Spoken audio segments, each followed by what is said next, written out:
Today we eat the best ribs in Memphis. Let's talk about that.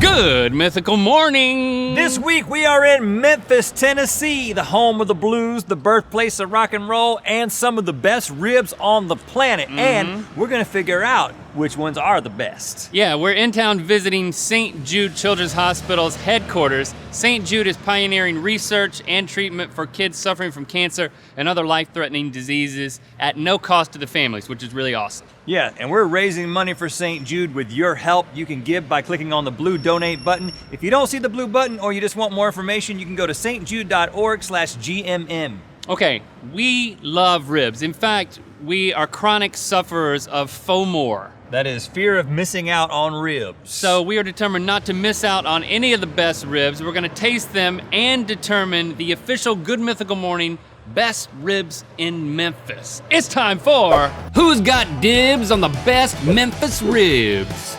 First up on our list is Leonards Pit Barbecue. Leonards opened in 1923 and quickly outgrew its original drive-in location. Rumor has it that Elvis would throw parties here that would last till sunrise. Pork. Rejoice in our ribs and be thankful for bountiful butts. Butts. We're meeting up with owner Dan Brown to get our rib on. Now, how long have these ribs been on here? The shoulders go on first. And they run about 14 hours.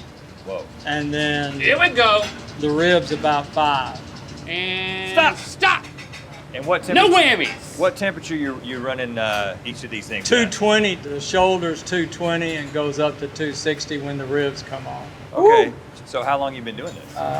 1962, I started at Leonards when I was in high school. It's the only thing I've ever done. So you have a little experience. A little bit, yeah. Where's Leonard?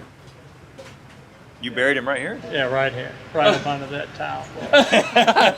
Now, what makes these ribs different from other ribs that we might taste in Memphis? Leonards is known for its sauce. Our sauce is just different. It's homemade. So what's special about the sauce, and is it a secret recipe?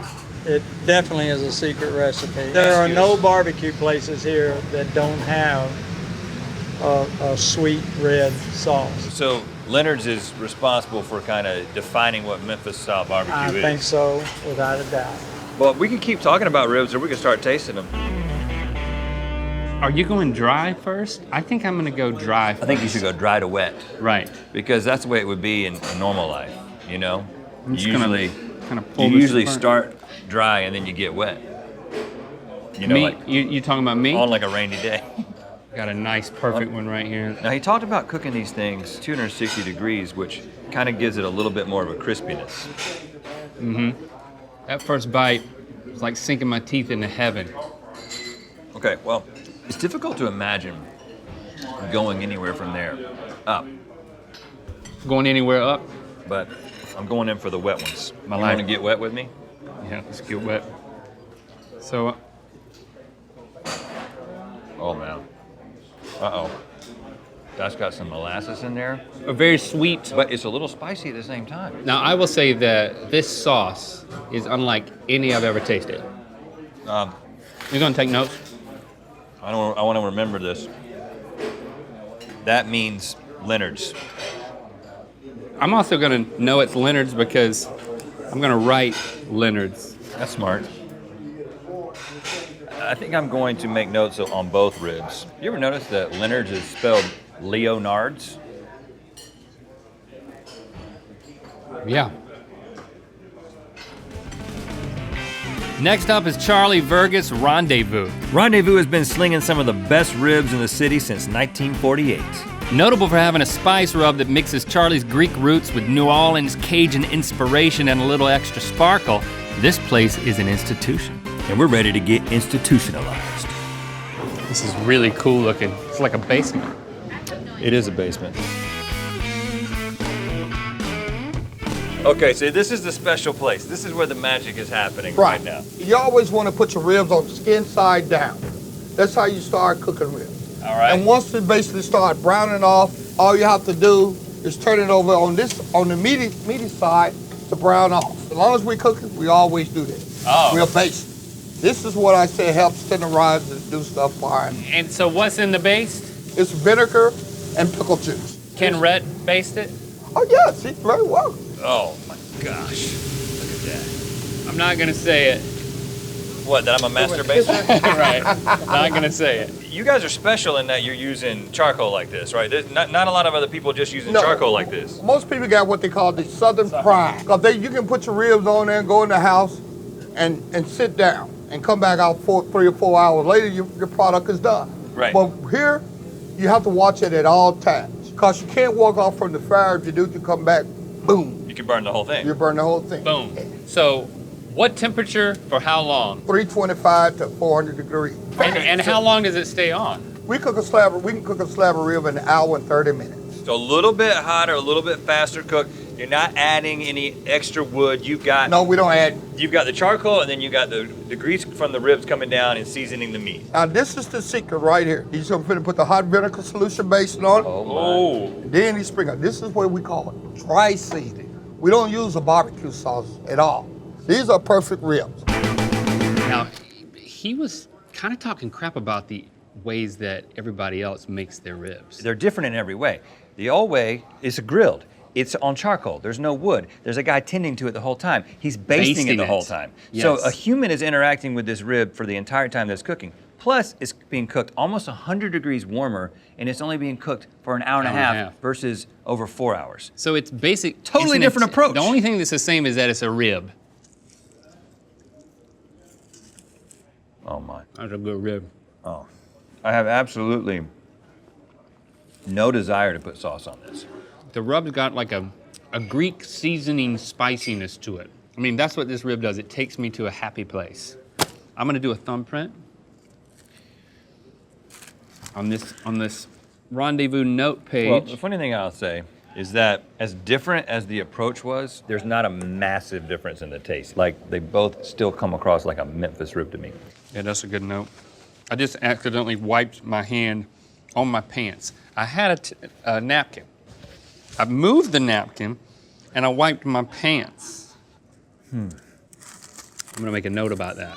Our final rib contender was born out of the barbecue competition circuit. Central Barbecue was opened in 2002 and has maintained lines around the block ever since. This millennial baby of Memphis ribs has rocketed to the top of local foodies' best of lists. But you can't trust what you read, only what you eat. So let's eat.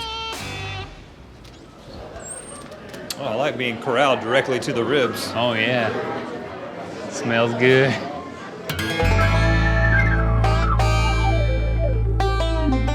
Oh yeah, right on the ribs. Right. What's the secret? What's Okay. different about Central's process? All right, we use a loin back rib, or what some people call baby backs. I tell everybody this is the Cadillac of ribs. Okay.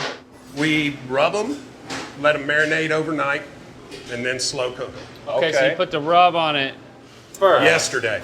We don't do any wet marinade, it's all spices, so it has to have time to penetrate. Okay, and so what temperature for how long? About 250 degrees for about 4 to 5 hours. With it being a rotisserie convection, you've got smoke circulating through the whole thing the whole time. This way it's staying the same heat. It's a principle like you would a furnace in your house. It gets below a temp, igniter lights, heats up the pit. Once it gets up the temp, it stops. So it maintains a perfect cooking temperature throughout the whole process. Could you just run the rotisserie as like an amusement park ride? Sure, if you wanted to. I've actually stuffed people in there before.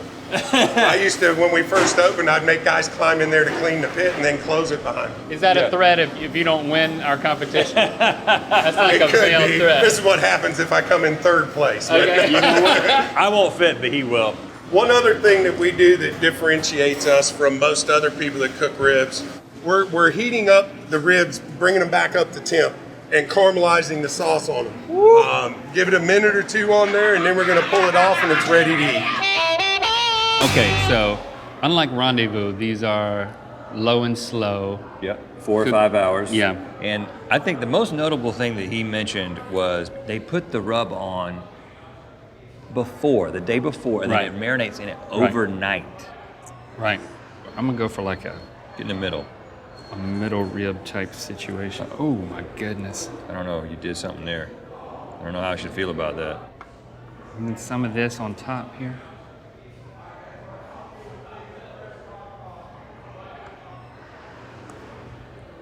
Uh-oh. The rub's not too overpowering. It's there to flirt with you, but it also says, don't forget about the meat. Look how moist. I mean, you've got a crispiness on the outside where the rub was, but just underneath it. See, I got this bare piece right here. That is so tender. Now let's try it with some sauce. Just reach in there and grab you one. Okay. I feel like this is a sacred moment where we're like just speaking intimately about ribs. It's like what we just ate, but with sauce. You know what? To be fair, I just feel like I gotta eat another one.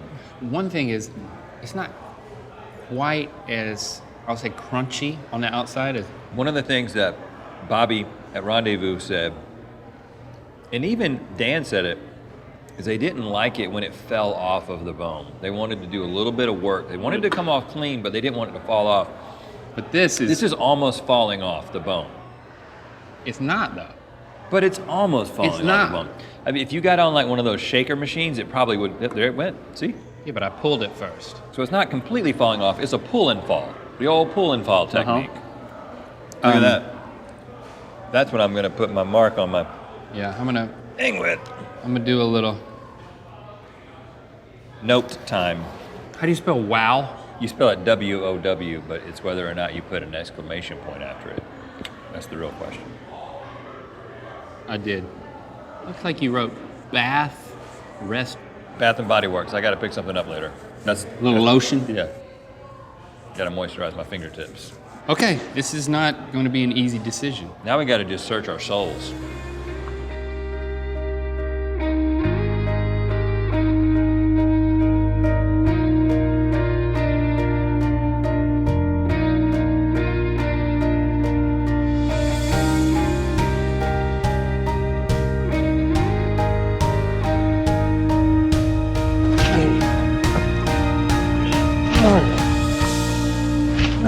Let's just say our favorite on the count of three. Okay.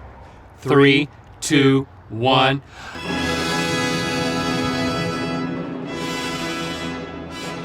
Work here is done. Finished. Thanks for donating to St. Jude by clicking the blue button. And thank you for liking, commenting, and subscribing. You know what time it is. I'm Mia. Carly. I'm Nathan. John. We're in Memphis, Tennessee, and we're at the Grizzlies game. And it's time to spin the wheel of mythicality. Look, it's me, Alex, and that's Mythical Chef Josh. Click the top link to watch us taste some vegan barbecue ribs and good mythical more. To find out where the wheel of mythicality is going to land. Let your beast flag fly with our colorful and cozy I Am a Mythical Beast tee, available at mythical.store.